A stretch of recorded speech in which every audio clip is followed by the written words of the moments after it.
स्तुति, ओ स्तुति, चल तैयार हो जा।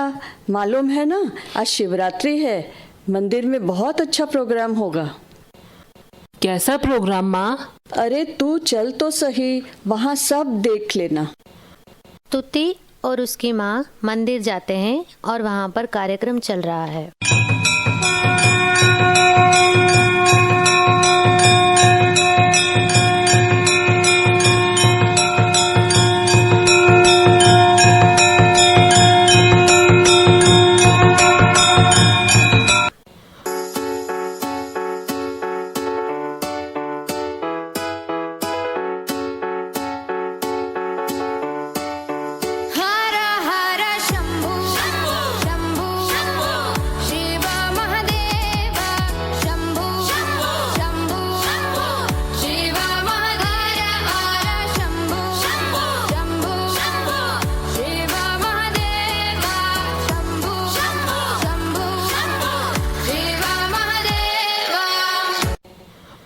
अरे माँ, ये कैसा प्रोग्राम है?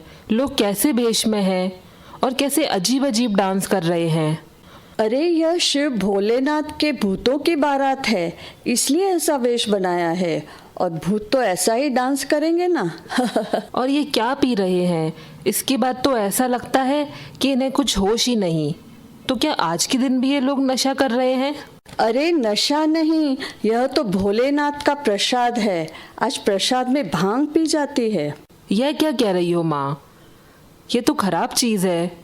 त्योहार के दिन भी ऐसी चीज़ ली जाती है क्या? त्योहार के दिन तो ऐसी चीज़ छोड़ना चाहिए। अरे तू क्या जाने, ऐसा लगता है तू तो बिल्कुल नास्तिक है। देख सबको कितना मजा आ रहा है और तू है कि सवाल पर सवाल पूछे जा रही है। यह सुनकर स्तुति चुप हो जाती है और मन ही मन बोलती है, ये कैसा मज़ा है? मज़ा लेने के लिए कोई अच्छी चीज़ नहीं है क्या? फिर दोनों घर की तरफ जा रहे हैं और उनको रास्ते में उनकी परिचित अंजू दीदी मिलती है। अरे अंजू दीदी, बहुत दिनों बाद दिखी। हाँ स्तुति, मैं आपके ही घर आ रही थी। अच्छा हुआ आप यहाँ ही मिल गए। कुछ विशेष था दीदी? आज हमारे आश्रम पर भी शिवरात्रि का प्रोग्राम मनाया जा रहा है, उसी का निमंत्रण देने आ रही थी। कौन सा आश्रम? हमारे ब्रह्मा कुमारी आश्रम में। अरे दीदी, एक प्रोग्राम तो हम अभी मंदिर में देख कर आ रहे हैं। मुझे अब कोई और प्रोग्राम नहीं देखना। क्यों, क्या हुआ? मुझे तो यही समझ में नहीं आता कि यह त्योहार कुछ अच्छा सीखने के लिए मनाया जाता है या भांग जैसी चीज़ लेने के लिए। अब आपके यहाँ भी वही देखना पड़ेगा। अरे नहीं स्तुति, हमारे यहाँ तो बहुत शांति पूर्वक और अलौकिक तरीके से हर त्योहार को मनाया जाता है और हम उनमें त्योहारों का अलौकिक भावार्थ स्पष्ट करते हैं कि यह त्योहार हमारी संस्कृति में क्या महत्व रखते हैं और हमें क्या संदेश देते हैं।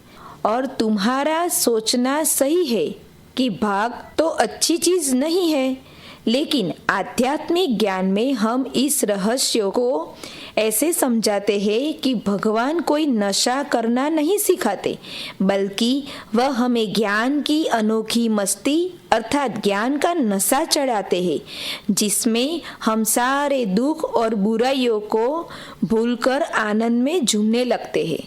लो दीदी, अब आपने एक नई बात बताई। ज्ञान का भी कोई नशा होता है क्या? हाँ, क्यों नहीं होता। जब व्यक्ति दुख में सर पीटने लगता है, बेहाल हो जाता है, तो क्या जब उसको आनंद की अनुभूति होगी तो क्या वो नाचेगा नहीं, झूमेगा नहीं? आपकी बात तो सही है। चलिए आज शाम को ही आते हैं, देखते हैं आपके यहाँ शिवरात्रि कैसे मनाई जाती है।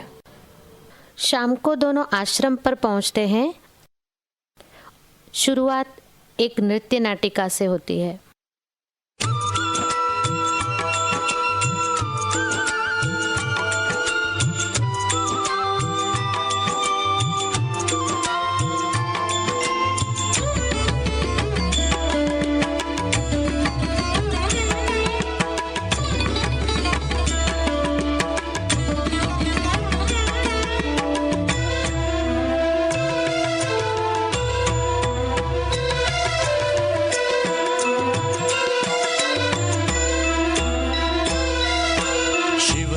अनादि है, शिव अनंत है।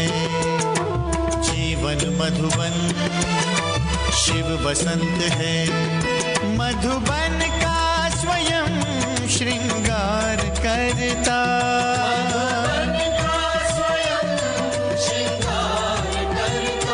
हर कली हर फूल से वो प्यार करता, हर कली हर फूल से वो प्यार करता। शिव अनादि है, शिव अनंत है। जीवन मधुबन, शिव बसंत है।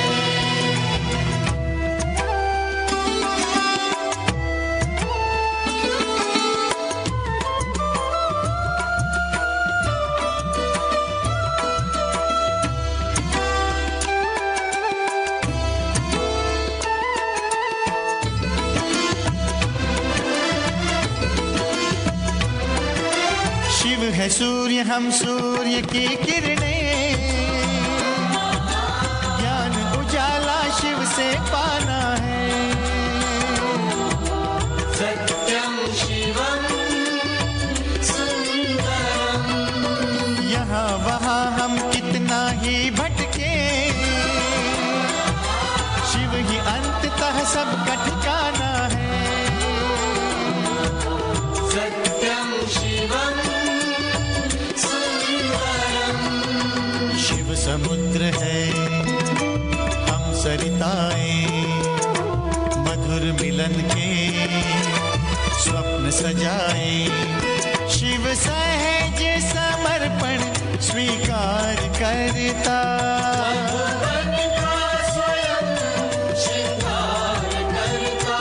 हर कली हर फूल से वो प्यार करता, हर कली हर फूल से वो प्यार करता।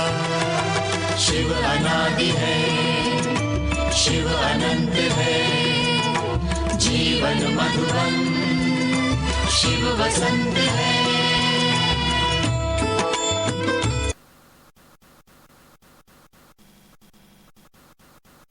अभी शोभा दीदी सबका स्वागत करती है और शिवरात्रि का आध्यात्मिक संदेश सुना रही है। ओम शांति। इस महाशिवरात्रि पर्व की सभी प्रभु प्रिय आत्माओं को और आप भगवान के प्रिय बच्चों को कोटि कोटि बधाइयाँ।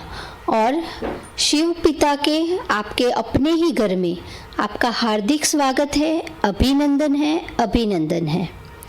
कई लोगों को जिज्ञासा होती है कि त्योहार हमेशा दिन में मनाए जाते हैं, फिर शिवरात्रि के साथ रात्रि शब्द क्यों जुड़ा हुआ है? शिव को अन्य देवी देवताओं की तरह 56 भोग चढ़ाने के बजाय अक धतूरा क्यों चढ़ाया जाता है? और शिव की बारात में देवताओं, ऋषियों और भूत प्रेतों के एक साथ होने का अभिप्राय क्या है? इन सारी बातों के उत्तर बड़े ही सरल है। शिवरात्रि में रात्रि शब्द का अर्थ अज्ञान और अधर्म के अंधकार से है, जिसका भाव है कि जब पाप का अंधकार बढ़ जाता है तब परमात्मा शिव सत्य ज्ञान का प्रकाश देने के लिए इस सृष्टि पर अवतरित होते हैं और हर आत्मा को कलयुग से छुड़ाकर अपने साथ मुक्ति धाम ले जाते हैं। परंतु इस कार्य के लिए सबसे पहले वे हमारी बुराइयों का दान लेते हैं, जिसके प्रतीक रूप में ही उन्हें दुर्गंध वाले अक के फूल और विषैले कांटेदार धतूरे चढ़ाए जाते हैं। अपने इसी कल्याणकारी कर्तव्य के कारण वे कल्याणकारी शिव कहलाते हैं। तो आइए हम सच्चे अर्थों में शिवरात्रि मनाएं और शिव परमात्मा को अपने अवगुणों रूपी अक और धतूरे का दान देकर उनसे ज्ञान अमृत को पीकर अपने जीवन को सफल कर ले। ओम शांति। दीदी की इतनी मीठी बोली में ज्ञान सुनकर मन शांति से भर गया। सच में अंजू दीदी, हमारे त्योहारों में कितना गहरा आध्यात्मिक संदेश छिपा हुआ है, यहाँ आकर समझ आया। आपका बहुत बहुत धन्यवाद जो आप मुझे यहाँ लेकर आए। देखा, मैं कहती थी ना, तुझे यहाँ आकर बहुत अच्छा लगेगा। चल मैं तुझे दीदी से मिलाती हूँ।